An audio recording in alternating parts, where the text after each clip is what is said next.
Bat music.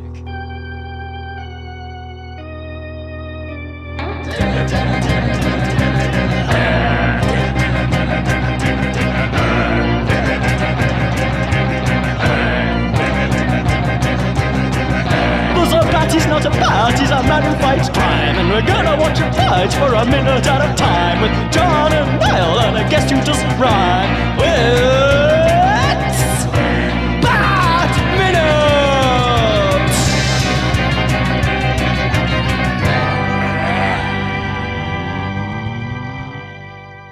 Hello and welcome once again to Bat Minute Returns, the show that has ascended and re-emerged as we cover Tim Burton's, you guessed it, Batman Returns 1 minute at a time. I am one of your hosts, John Parker.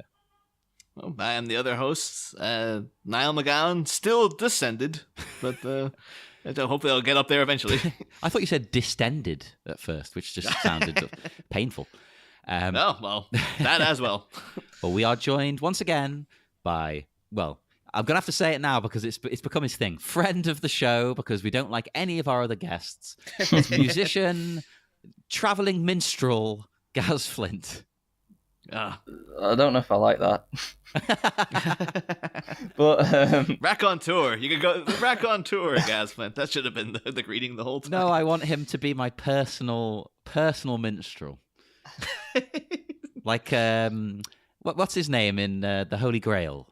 The one who's with Sir Robin. Oh, yeah. Does it have a name? I think it's just like, yeah, the guy that brave Sir Robin ran away. Yes, and all that business. Yeah. Wonderful bard. Oh, we got Kiri Callaghan for that, so. Spoiler, she might be coming back. nevertheless, thank you for having me. Yes, thank you for joining us one more time as we take a look at minute 21. And the minute starts with twirling, twirling, twirling, not towards freedom. And it ends with the penguin getting no respect at all. Man, get no regard at all, no esteem either. I made that joke talking about Rodney Dangerfield to someone recently, and I said that, and I think they just didn't reply because they thought I was getting the quote wrong. No, and I'm like, no, I'm making a quote of Rodney Dangerfield's cameo in The Simpsons. That's the joke. That it's wrong. Yeah. But I think that it was too Inception-y a reference for them to get. I was like, I'll just back away from this conversation.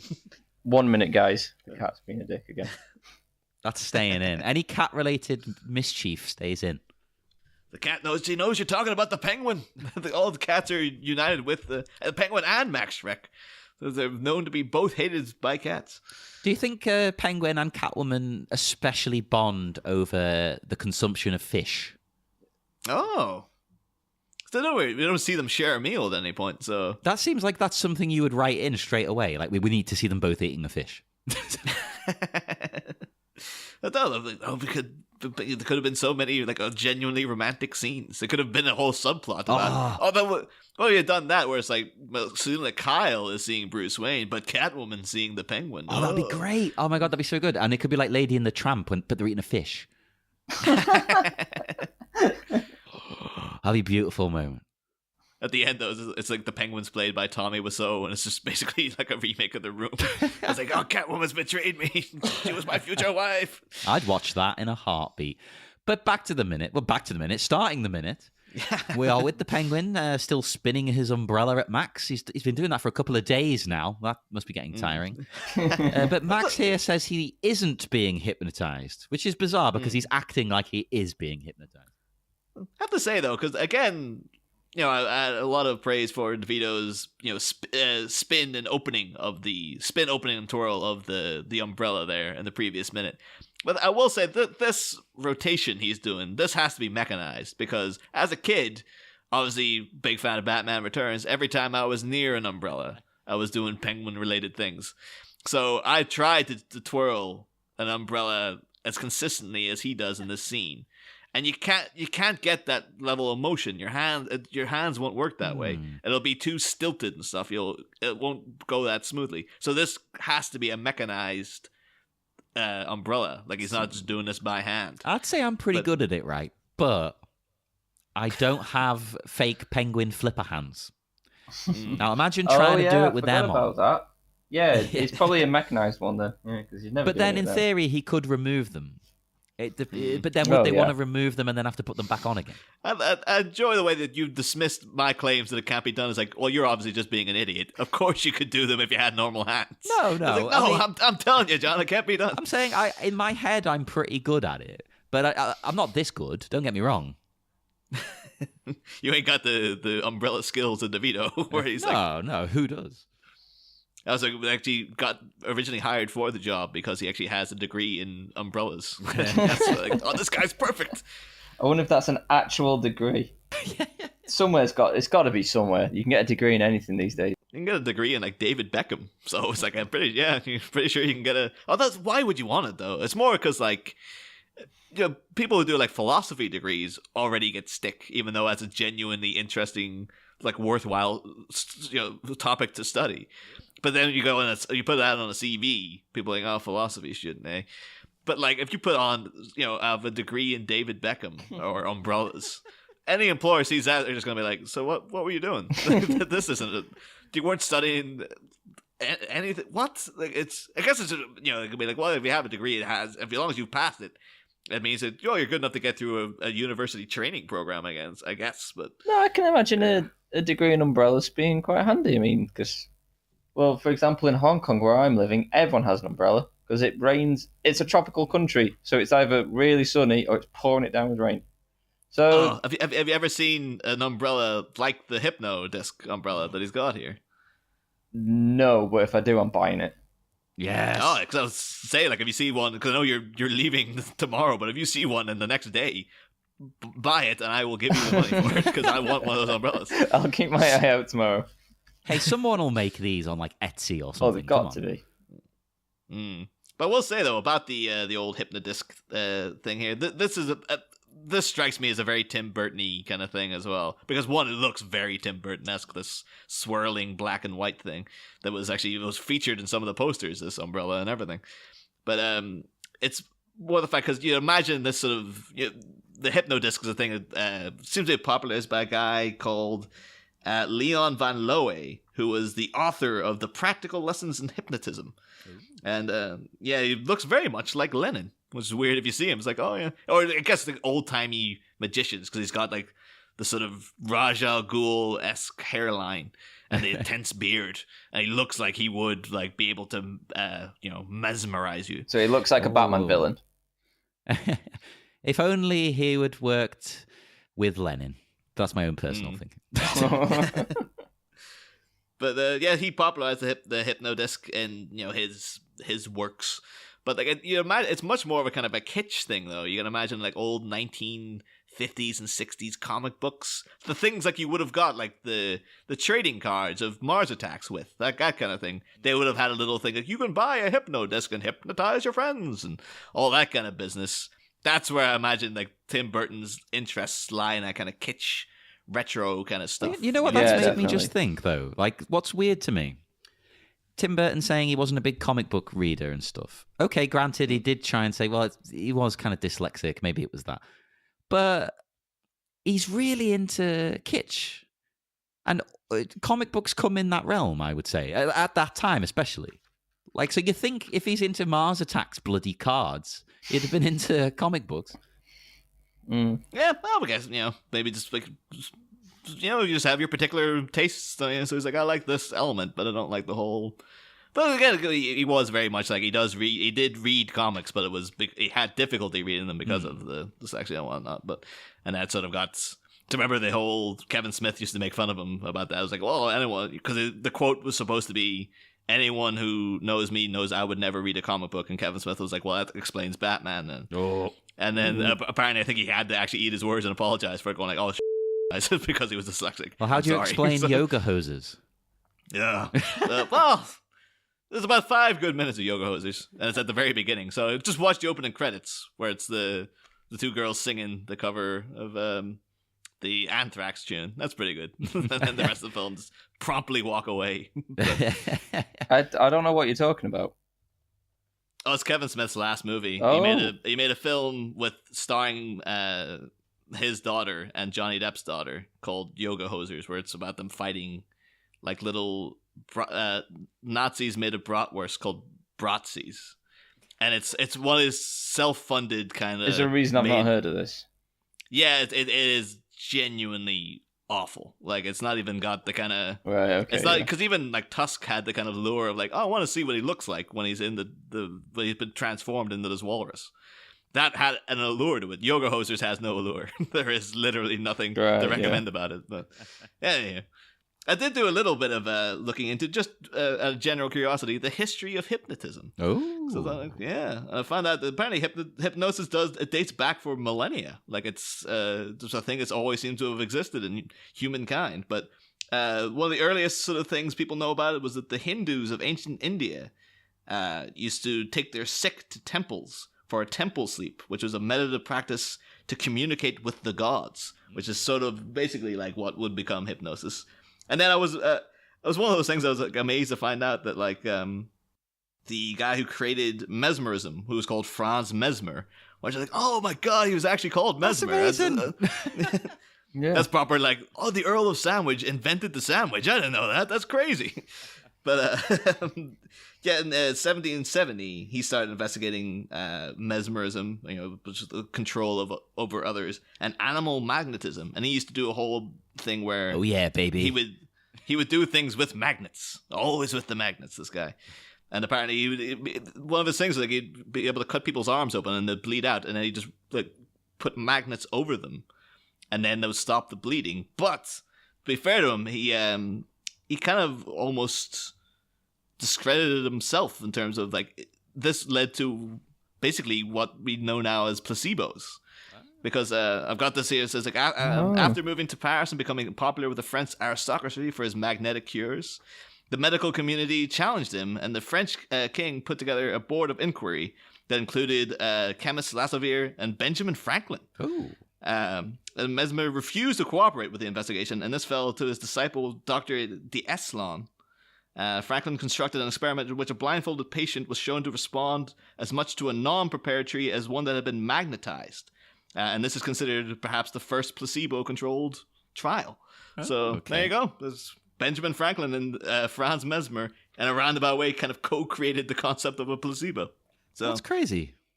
Wow. Yeah. And then, basically it went on and was very prominent in Freud's work on psychoanalysis. He was really into hypnotism and stuff. And yeah, they kind of went from respectable stuff in the psychiatric world to hypnodisc. Buy a thing in the back of a comic book and you can hypnotize your friends. And then we got the penguin with a very cool umbrella, to be fair. So it was worth it for this moment. It was all leading up to this moment. No, it's just the next line. It's like, that meant to hypnotize me? No, just gave me a splitting headache.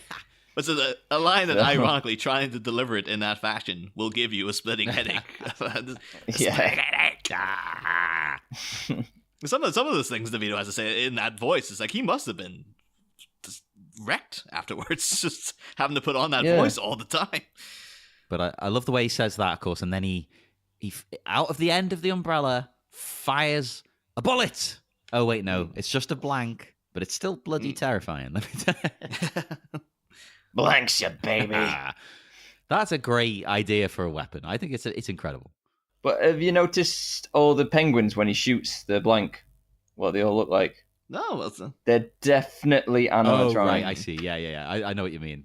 The way they're moving, they're just like kind of swaying back and forth, and also there's no way they'd fire a live blank around. No, penguins. yeah.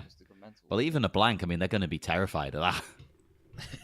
The fact that these penguins in story don't react is like, oh, he loves doing the blank thing. Like they're just used to it. Yeah. It's like, oh, he does this every freaking time. He gets somebody into the sewer. He's just showing off again. Like, when you have someone come around to your house for the first time and you're kind of excited to show them all your weird little things you collect. It's like that. It's like, look at this one. Fine. Isn't this one cool? But I've got a taxidermied bat I bought from Vietnam. see, there you go. And I bet when people come around for the first time, you're like, look at this. No, it's usually the first thing they see, and they're like, "What's that?" Well, how big is it though? Is it like a proper? Oh, it's not that big. No, it's not that I thought big. it might have been like a giant, like freaking vampire bat or something. No. Fruit bat. No, it's fruit bats that are big. Yeah. Fruit bats are the big ones. And fruit bats are so tame and cute. They are until you get like loads of them flying over your head in Pakistan, raining poop on you, shall I say? Like a machine gun of crap going. And you have to duck it under a tree. I saw one at the night safari in Singapore, a fruit bat literally like a foot away from me eating a papaya, and it was one of the cutest things I've ever seen. Oh, yeah. But yeah, anyway, back to penguins and umbrella. Well, I know we've both, me and you guys, taken a look at umbrella-based weapons in history, like umbrella guns. So I'm not sure, how should we do this? Should I just do one fact, then you do one fact? Well, I'll start with some facts about Penguin, the character, and why he likes umbrellas. There you go. Yeah, you do that, and then I'll do the history of the gun. So one reason in the comics that Penguin likes umbrellas is because his dad is supposed to have always gone out in the rain without an umbrella, and he died of hypothermia. So his overprotective mother always made him carry an umbrella. I like that. That's a good way of trying to explain this stupid umbrella thing. To be honest. Yeah. And in Detective Comics issue 58, where the Penguin debuts, he uses an umbrella with a hollow shaft to steal a piece of art. Yeah. He somehow takes the piece of art down, rolls it up, and puts it in the shaft of the umbrella. Must have had a thick shaft. Oh, so come on. Oh, I didn't actually mean that joke. I actually remember one time I was doing volunteer work for the CUC, which is like it was an art gallery, amongst other things. And they had some work up by Damien Hirst, the guy with the formaldehyde cow and stuff. And there was some of his paintings, or some of the stuff he did on paper. It was also weird bejeweled stuff. And I remember there was an old man who came in with a cane, and he just looked very suspicious. And it was just me here with like a walkie-talkie trying to be like pretend I was being badass. But I remember in my head, I was just like, this could be a thing, like, because this is high quality art. This stuff's worth thousands. He could come in and like roll up one of the paintings and like put it in that cane and walk out and pretend. Like in my head, while I should have been more vigilant, I was just imagining this. What would I do if that guy tried to? Because then he might try to beat me with the cane if I stopped him or something. I was thinking like this whole old man thing. This could be like in the Prestige when you think the friggin' that the magician is like an old man, but he makes the goldfish bowl disappear, and it finds out at the end it's like no, he's a young man who has very strong legs, so he can hide the goldfish bowl in between his legs. But he makes everyone think that he's an old man. And I was like, that's what this guy could have been doing. And at that time, this guy could have robbed the place blind because I was just sitting thinking about all this stuff instead of actually just, going over going like, hey, how's it going? He just walked out with it under his arm. Yeah. Yeah. You're like going through it in your head, right? This is how I'll take him down. This is how I'll take him down. And you go, right, and you turn around and all the art's gone. I'd be worried about him taking the art and eating it in order to absorb its power. Yeah, we could have done that as well. He could have. Maybe that was his ploy. Like, I'll make him think that I'm doing the Prestige original Penguin story ploy, but I'm actually doing a Red Dragon where I'm planning to eat the paintings instead. He's going to Red Dragon that thing. Oh, okay. I just thought you'd gone on a mad tangent. Do you not eat artwork? I eat artworks all the time.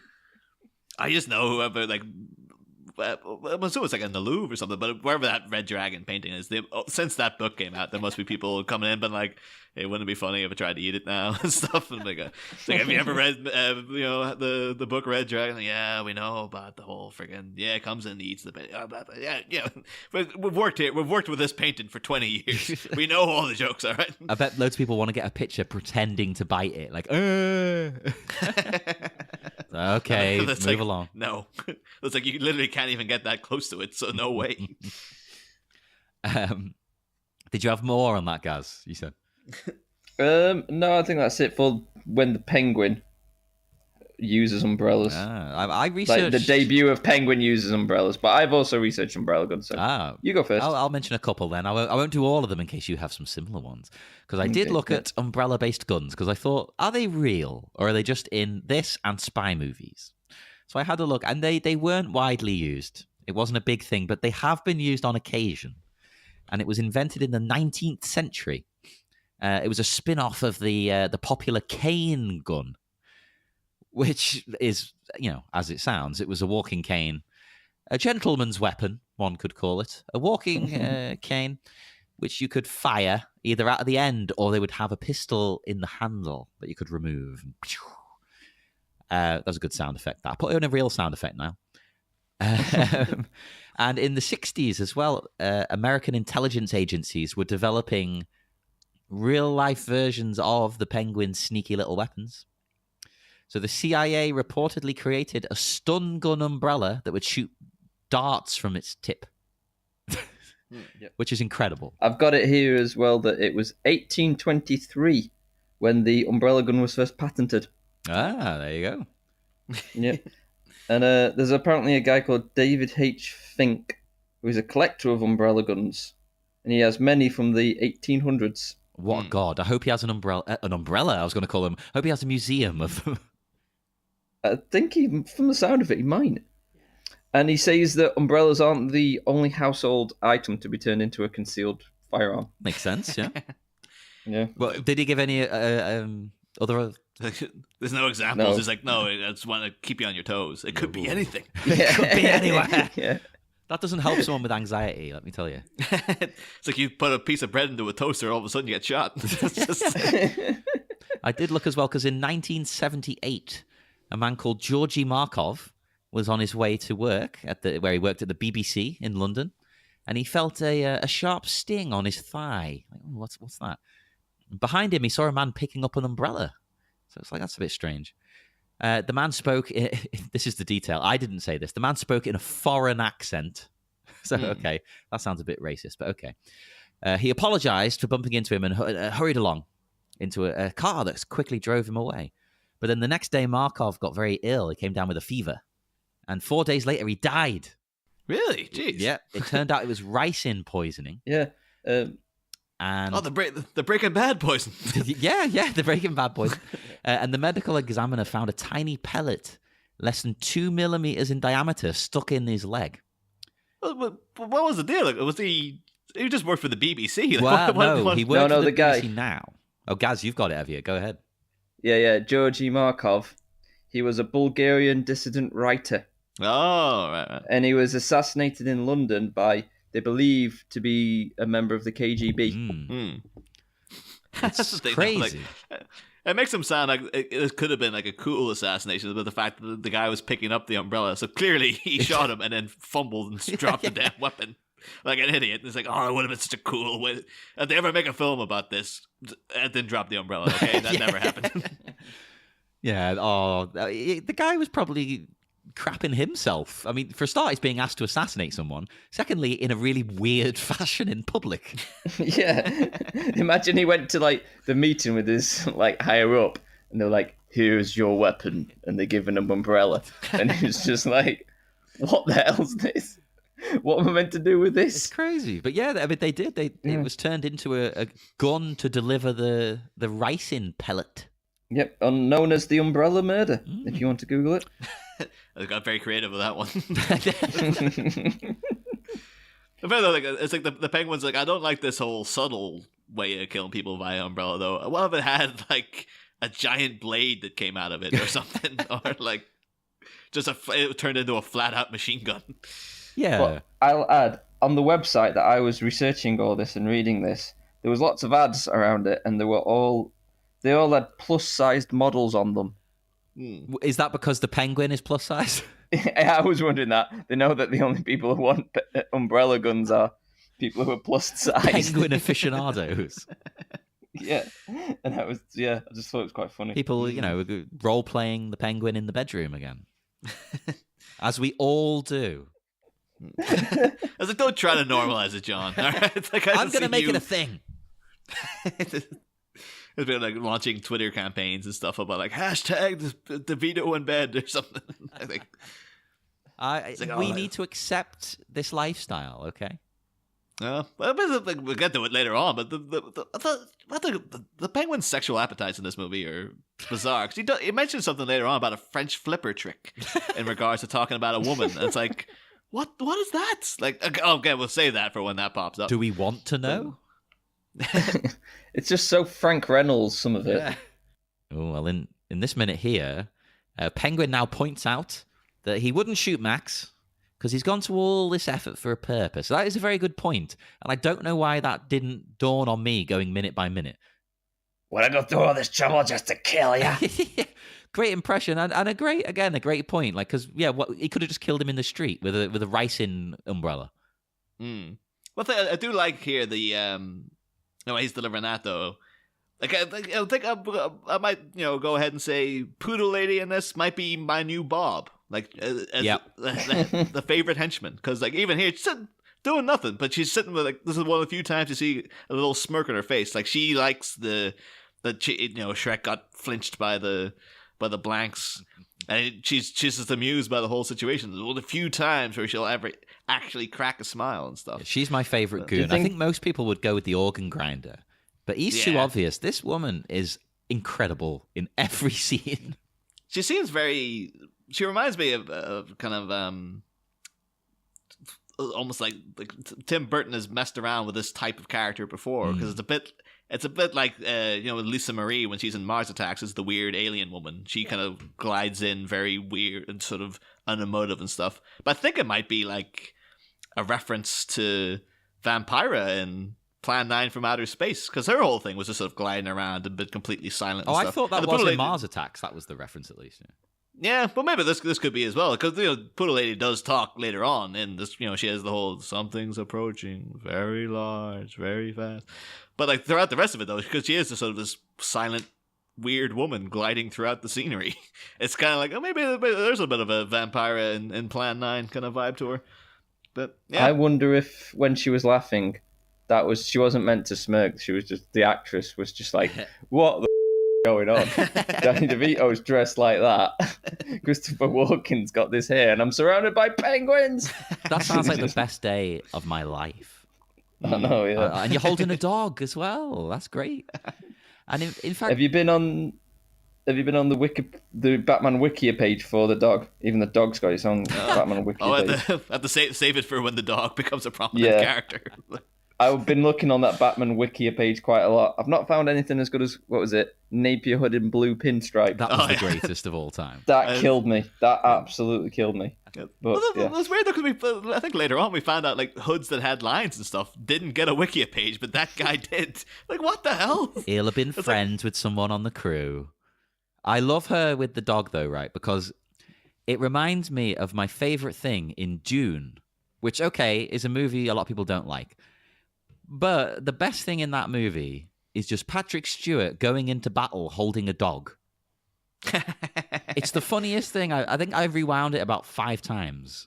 I have to see that over and over. And this remake of the movie, that's got to be in it, man. Come on, Denis Villeneuve. Put it in. The only thing I want in that Dune movie is my main memory of Dune is a friend of mine who was like, who's not John, who also really likes Dune. And he, at one point, like, he noticed it was on TV flipping around. He's like, oh, dude. And then he just quoted a Patrick Stewart line, like, oh, the slow blade penetrates the shield, flipped on the channel. And that exact line was said 2 seconds later. And he's like, oh, there it was. Oh, my God. Working that Patrick magic. Yeah. So he just said, as long as they have someone at some point saying, the slow blade penetrates the shield in the remake, I'm totally happy. Whilst holding a dog. Come on. Yeah, could be Patrick Stewart. Just get him back. Like, he hasn't aged a day since that. So he's coming back for Picard for some reason. So, yeah, well, we'll see. We'll see what happens. Yeah, I'm hopeful but skeptical of that. He's getting a bit old to do it now, though. He's like nearly 80. I think that is going to be the point of it. Is like old Picard, but it's like, do we want that? It was wrapped up, wasn't it? That story. Yeah. So they did it brilliantly in Logan, but then it was also very sad. So it's like I don't want a whole series of just Picard being too old for it. But yeah, the Penguin, and I thought was very. It's technically because this set off alarms for me as to make my living as a proofreader. But the phrase he uses here, I thought like it's technically correct, but it's weird that he says like he says I have an entirely other purpose, and it sounds like that would be like that's not a sentence you'd say. That doesn't seem like those words should be in that order, but technically it is correct. He could say that. I guess you could say that this is alluding to. That's a more of a sort of sophisticated way of saying, like, I have a different plan or something like that. Like, I have an entirely other purpose. It's giving you the idea here of, like, you're getting a little bit of characterization because this penguin's obviously very intelligent. And despite growing up in the sewer, he's, obviously formulated all these plans. He's a very, very smart guy. So again, like, no matter whatever he was doing while growing up with the Red Triangle Gang, or just in a circus, and they met the Red Triangle Gang later.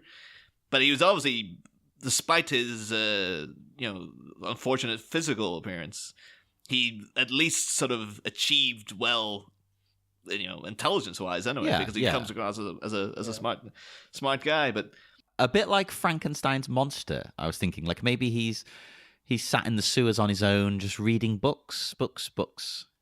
Yeah, could be. Yeah. We'll say though, because even the characterization here, you're getting a bit more of what the Penguin's actually supposed to be like in terms of what he's talking about here. Someone who is shunned and now wants to re-enter society, and the fact that he is very intelligent and sort of well spoken, even though he's talking like this the whole time. It's a bit more like the old school Penguin that people knew he was the gentleman of crime. He was an upper crust criminal and whatnot. And that's all well and good, and it's worked obviously in comics and whatnot for 70 plus years. But I think like this idea though ended up influencing other characterizations of the Penguin you see later on, because you do get in like Dark Victory, the Penguin shows up, and he used to be just like a fat mobster with a long nose. Yeah. But then they introduced the whole thing of the fused digits in his hands, and that he has sharp teeth and stuff. And there's other versions of the Penguin since this movie's come out where he is a lot more physically ugly. And also, like, because you get in the Arkham games, he's like a proper hard Cockney gangster and all this kind of business. I love that difference as well. Yeah.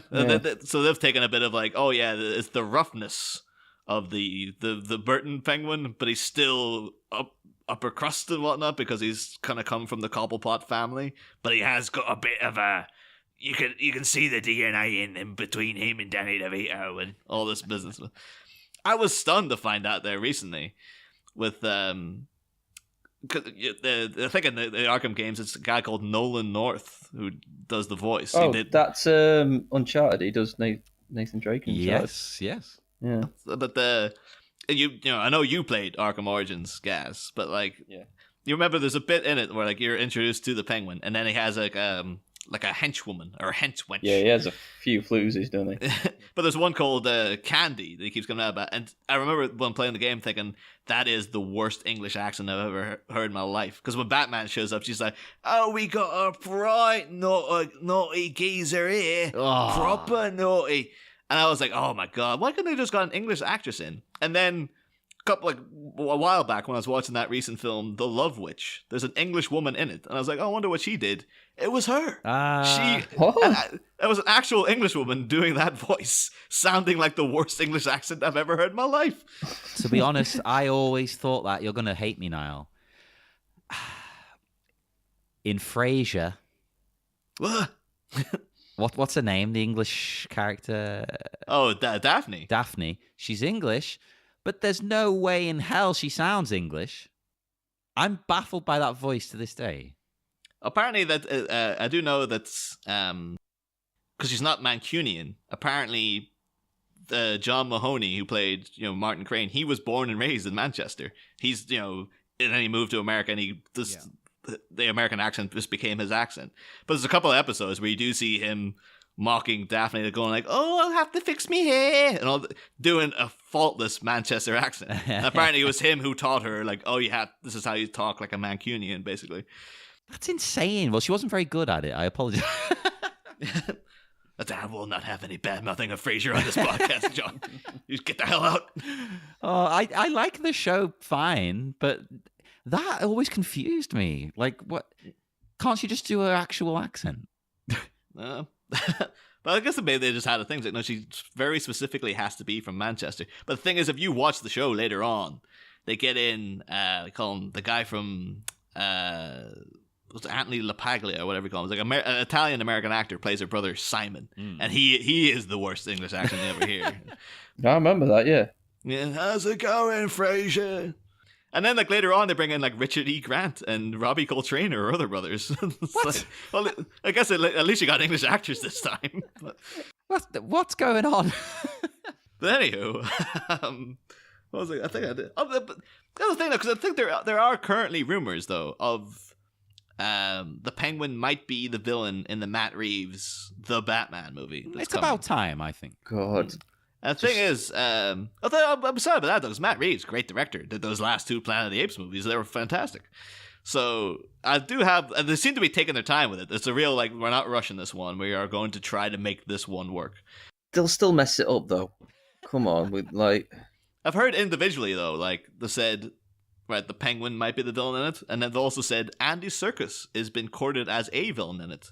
And I'm thinking, well, Andy Serkis as the Penguin is a pretty good call. I could guess. see that, definitely. Yeah. But the thing is, who, if not him, who would you cast as the Penguin? Like, who would be... Get Danny DeVito again. Like, there's just no reason we can't. I can't think of anyone else I would like. They're about the only 2 people in the world. The only person I can imagine, and then I think he could do it either way, but I would imagine him more as the tough-nosed sort of social elite version of the Penguin you see in, like, you know, various other versions. I'd go Toby Jones, because he's like a little, short guy, is a bit overweight, and, you know, is a bit weird looking. I imagine put a long nose on him, and he could do, you know, dirty kind of evil Penguin, or he could do upper crust sort of Penguin. So I'm thinking, I can't imagine him being like the head bad guy. He would be like if we had the Penguin as like the side villain, Toby Jones. But if it's Andy Serkis, he could well be the main villain of the whole thing. So it's almost, oh no, he's the side villain in Black Panther technically, because you know you get your main villain later on in the movie. But I'm racking my brain trying to think of anyone who that. Maybe, I don't know, Timothy Spall, maybe? I don't know. Yeah, Timothy Spall, totally, he could do it. Yeah, because that'd be one we could work on throughout the course of the movie. Like, pitch who would you cast as the Penguin? Because this is one of those things where, like, yeah, I guess it's a very, you know, you have to get a certain type of actor in for this part, really. So I've just got no faith in DC anymore, though, to make good films. Like, absolutely none. Like, Wonder Woman was pretty good. I never watched it, fair play, but just like Suicide Squad, I just don't. It was like they were trying to make one of the worst movies ever. Well, they succeeded. Yeah. No, but I would recommend it's a you watch movie Wonder that gets Woman. Fine. I'll give that a go sometime. The Suicide Squad, it gets worse with every minute you watch it. I think there are people who are about to start doing Suicide Squad 1 minute at a time as well. God, Do you want to be a guest on their show, guys? Why? It just be me going, why are you doing this? I think it's like I am going on. They actually allowed me to pick which minutes I wanted to do. It's like, oh, let's see, which ones could I bear to sit and look at it multiple times. But I just went for a Harley Quinn moment. It's like, well, she is decent, and I'll give it. She's my least favorite part of the film. Yeah, but you're still looking at a turd and picking like which part doesn't disgust you.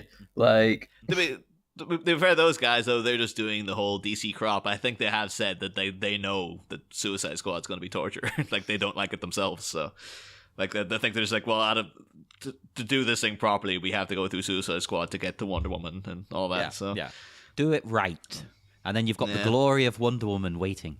I never watched Justice League because I was like, I know this is going to suck. I know this is going to be really bad. So the Penguin here wants help to re-emerge into the world and earn his place. Can we trust this explanation from what we've seen of the Penguin so far? So far, I'd say yes. But thinking about the long game, is that really what he wants? That's the thing, though. One thing, I do love the line delivery here. You know, because, you know, like, oh, you know, with your help, your know-how, your savvy. But the thing is, though, you know, knowing now from podcasting, no pop filter, because he's like, your help. It's like, the pop with the P is like, damn, dude, got a freaking filter on that mic. What are you doing to me? You're killing me. I mean, maybe it was a deliberate choice to... It makes his speech, the way he talks, sound more sort of grotesque if it's like flap, you know, like spitting and like popping and things. Because he does do that, you know, I want some respect. Like, he does do it again, so maybe that is what they're going for. Well, that's the first time we see him with the black stuff coming out of his mouth, isn't it? I absolutely love any time that happens. Now, though, they do switch into the, like, you're getting this nice swooping violin, and the music's turning very sympathetic, and he's doing like, I come from, and points up like you, and like you, I want respect. And he's really laying this thick now that like his genuine heartfelt ploy of like, I just want to be accepted by society. Beautiful. But the thing is, if you looking back on the movie, at this point he is playing Max Schreck as well, because we'll have to go. We'll be going through it. We'll talk about it in the scenes where it's relevant. But when the Penguin gets up there in society, the first thing he starts doing is he starts taking down these names of all the firstborns of Gotham. You see him do it in the library and stuff. And then at one point, like Batman's talking to Alfred, and like while he's searching, before he says I'm Oswald Cobblepot, Batman's like, I think he knows who his parents are, and there's something else, and he doesn't trust them. And then at the end of the movie, you find out like, I've got these names of all these kids. So at this point already, he's probably like, I'm looking to get up into society so I can kind of get in amongst the people, get these names, and then I'm planning to kill all these kids. It's like he's already got that game plan in there. Yeah. Because throughout the rest of the movie, Max Schreck is kind of using him as a puppet for political reasons. But here already, the Penguin's trying to puppeteer Max by like, I'm using you by telling you this thing, but I'm actually. I think at this point he already is like, I'm planning to do this already. I'd say so. I'd say that. Yeah, because earlier, in the background of the scene, he's got that big cage. What's that there for? Would that have not been for whatever Arctic World was? What was it? Oh, actually, yeah, that's true. Yeah, it could have been like for like seals or something. Where they're all sat would have been where like penguins or seals or something perform tricks, and then all the seats. There's a big statue too of a seal right beside him. Like, so yeah, probably what that actually was. I like that though. I think he's playing him. Oh yeah, already. definitely. The player's getting played. He's definitely planning to do some horrible stuff from the very beginning. Otherwise, he's not a very good villain, is he? But that's the thing though, because then Max's reaction, because Walken's performance here I really like, because he is giving him a look of like, he looks at him so straight, and then he does a little eye deflect, and that you could read several things into that, because the fact that there's a big emotional outpour is coming, and Walken's kind of sitting looking at him with this very sort of blasé expression. It could be that he's like, you can't play a player. Like, he already knows, like, yeah. Max Schreck is like, I've done this. I've done the emotional blow. Or I've had people come in giving me this already. I know, you can't trick me with this crap. And then even this kind of, the fact that he looks away from him a second, it could be read as being like, he's just sort of like, I have to wait through this whole pitch he's going to give me. Because, not to get into the next minute too much, because his whole thing is instantly just like, yeah, but why am I going to help you? Like, it could be that either Max Schreck is a guy who has himself done this, is a guy who has seen it done to him multiple times, or he's actually had genuine people come in who have been emotional, and he's such a monster himself that he's just like, oh, whatever, I don't care. Like, he could have had people coming in begging for their jobs back and stuff, and he just had to sit and be like, yeah, okay. And just waiting for security to come. Like, and this is the kind of expression he would have given them while he's waiting for that to happen. Sort of thing. Yeah, I think you're right there. Nail on the head. And of course, then we get in the background, Poodle Lady. She's gone back to her usual expression, but she's not laughing anymore. My hero. She's realised she's got her act again. Oh, I love you, Poodle Lady. Yeah, Poodle Lady and Bob, have they ever hooked up? Although we hooked up Bob and Knox, didn't we? So yeah, but I mean, maybe that was just a fling. No, I think Poodle Lady's with Thin Clown. She's with Doug Jones. Oh, yeah, okay, I could see that. Ooh. But that's pretty much the end of this minute in terms of action. You guys got anything else about what's happening in the minute in particular? Not really in the minute. I've got a few things to add, but yeah, not about the minute. But yeah, so I guess Gaz, do you have any memories of when you first saw this particular Batman film? I've watched it since I was a kid, and I've always loved it since I was a kid. Penguin freaked me out a little bit. I used to have a Batman Returns board game, which we used to play all the time. Oh, that's good, because I had the first Batman board game. I didn't know there was a second one.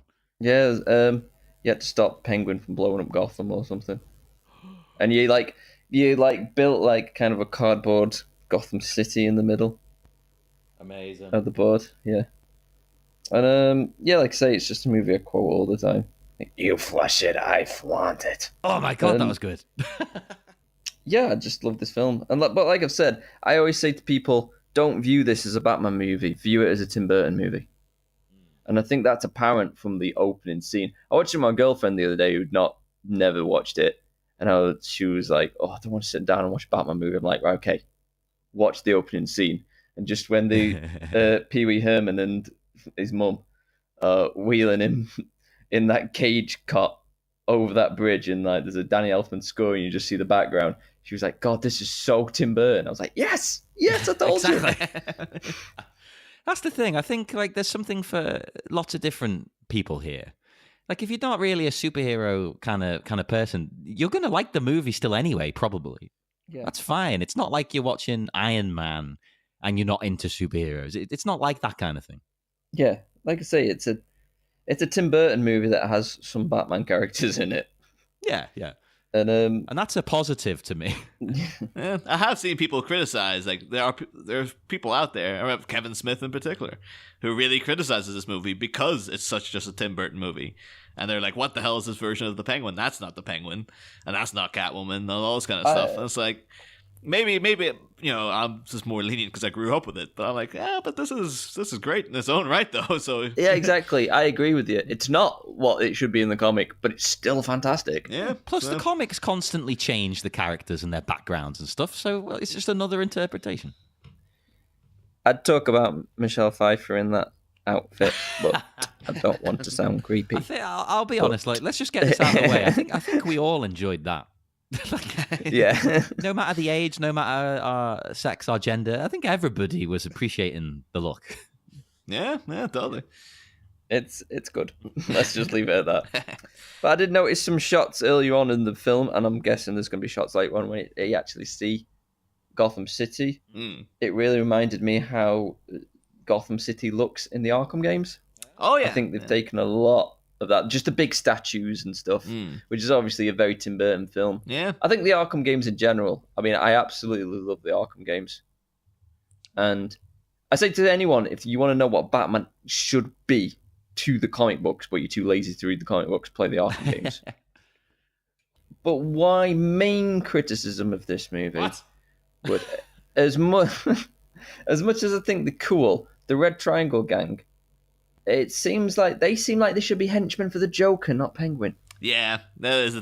We did have a thing where we're like, is this supposed to mean that they are influenced by the Joker, and it's kind of like the Jokers from Batman Beyond, or is it just that the Tim Burton is really hung up on like I really like crazy clowns and stuff? That's where my interests lie. My idea was this was the remnants of Joker's gang who needed a new leader, and they found it in the Penguin. I think that was originally one of the ideas, because I've read about this by Tim Burton and the writer. I think that fits as well. Like, that could be your headcanon and it would work. It doesn't contradict anything, really, does it? But at the same time, it's just kind of more of the same from what we've seen in the previous movie. Yeah, but I guess it's like you can't imagine because in the comics and whatnot, like the old '60s show and even like the animated series, like the Penguin's henchmen are usually like guys in like black polo neck jumpers with like bowler hats and stuff. I can't imagine Tim Burton getting on board with that. Like he's gonna be, no, I'm really gonna take this to town. And I guess he just likes the whole idea of like, again, like it's like a freak show. A freak show is literally the villains. Like, it's not just the Penguin. Yeah. It's the whole carnival comes with them. And to be fair, like, it is a bit more of the same. But I think, as Dan Campling said last week, to be fair, in the first one, the Joker is just the only crazy clown. His goons are just wearing like leather jackets and stuff. Yeah. So I guess it's kind of like, you could say, well, he's flipped it a bit. So it's like, everybody's a crazy clown except this Penguin guy. But it's still, though, it would have been like, it's a bit, you got clowns again, man. You got two the expansive Batman universe. You made two movies and you had to have evil clowns in both of them. Like, yeah, that's what. Yeah, I think they could have come up with him having some better henchmen, more Penguin-like. But then again, by the end of the movie, we do have penguins with rocket launchers on the back, so which is incredible in every way. What else was I going to say? No, yeah, I also think like just with these movies, and well, can't really criticize anything in the Joel Schumacher movies because that's just where do you even end? But it seems like at this point, Warner Bros. Didn't know how to do a villain and not have him in some way be like the Joker. Because in Batman Forever, Two-Face is running around cackling and doing weird stuff like the Joker. It's like, no, that's not what Two-Face does. And obviously, we've got like Jim Carrey just being wacky and doing stuff like the Joker would. It's like, no, that's not what the Riddler does. There's definitely a Joker vibe to Jim Carrey's performance, I'd say. Yeah. And then you've got Schwarzenegger quipping, which is not really what the Joker does, but yeah, it just seemed they didn't know how, until Nolan came along, they didn't know how to do a villain and not make him like the Joker. I love this film, and I love Danny DeVito, and I love everything in this film, even if it's not a Batman movie. I think this is a Tim Burton movie, not a Batman movie. But I still love it. Yeah. But were you intrigued enough, though? Because I know you've done a bit of Schumacher dissing, sorry. But were you interested in coming back for Batman Forever next year? Definitely. I definitely want to do something on Batman and Robin, because that'll just be insane.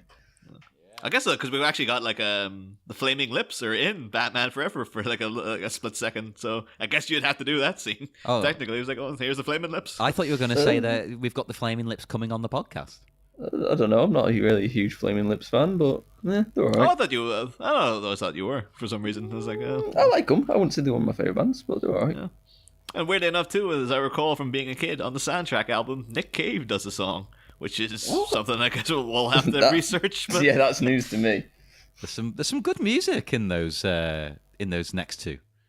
Mm. Yeah. Oh yeah, totally. Smashing Pumpkins are on one of them. Yeah, that's a great song as well. But it's just sad to be saddled with a terrible, terrible film. I mean, some people would argue that the Smashing Pumpkins have been saddled with a crazy man, but I'll defend William Patrick Corgan, as he now wants to be known. He's an interesting chap. I have to distance like their music from him. But then again, he's not really done anything that bad, has he? No, he's hardly committed crimes. He's just a bit of a weird moron. I like him. We need more weird morons in music. But anyway, on that note, we will let you go and enjoy your weekend, everyone, and turn yourself into weird morons for a few days before you have to head back to work and come back to us refreshed, excited, full of alcohol, hopefully, or whatever, or fish, raw fish. Do you want to be like the Penguin? Who doesn't want to be like the Penguin? Yet again, in the bedroom. I'm making that a thing now. It's coming. That was a bad choice of words. It's going to be the latest thing, like furries, but penguin based. I don't know, flippies or something. I don't know. What are you talking about? I didn't realize this podcast is going to end up in some sort of launch pad for John's fetishism. Yeah, I'm starting a website for penguin-based fetish wear. So check that out over the weekend, and check out the Bat Minute Listeners Cave, and also our Twitter page, just at Bat Minute. Gaz, do you have anything you'd like to promote or tell people where to find you? No, I mentioned it on the previous episode. I'm on Facebook if you want to message me. I'm in a band called Pumpkin Bomb. Just Google that on SoundCloud. You can see me on YouTube, Ginger in Asia. My travels around Asia. Yeah, that's me. Cool. Check that out, everyone. Are you going to do an England special now you're coming back over here for a little bit? Why? To show everyone how crap England actually is, because they all think it's good for some reason. I don't know. I've not planned on doing it. It'd be amazing to just upset the world. Like, this is actually what England looks like. The public transport doesn't work, unlike the rest of the world. God, why are we here? Why are we here now? Come on. Jesus Christ. Let's take this podcast to America. We're making that much cash off it now. We can move, right? That's what I keep telling you, John. But I want to just expose you to the harsh realities of the world just yet. No. Soon though, yeah? Yeah, it's building up in the coffers. Okay. So, yeah, sure. Within the month, we're going to be living it up in LA. And yeah, basically, over the weekend, in fact, we're going to move to LA. So then on Monday, you come back. We'll start our new episodes from our LA home, and you can listen to us there, everybody. So join us again We will be back with minute 22 already. This is flying by. See you then. Next time, Noxus negotiations. Bilious brute treads the blackmail route, but will some bubbling soup made of toxic goop be enough to rattle $1 million nincompoop? Find out next week. Same Bat Pod, different Bat Minute.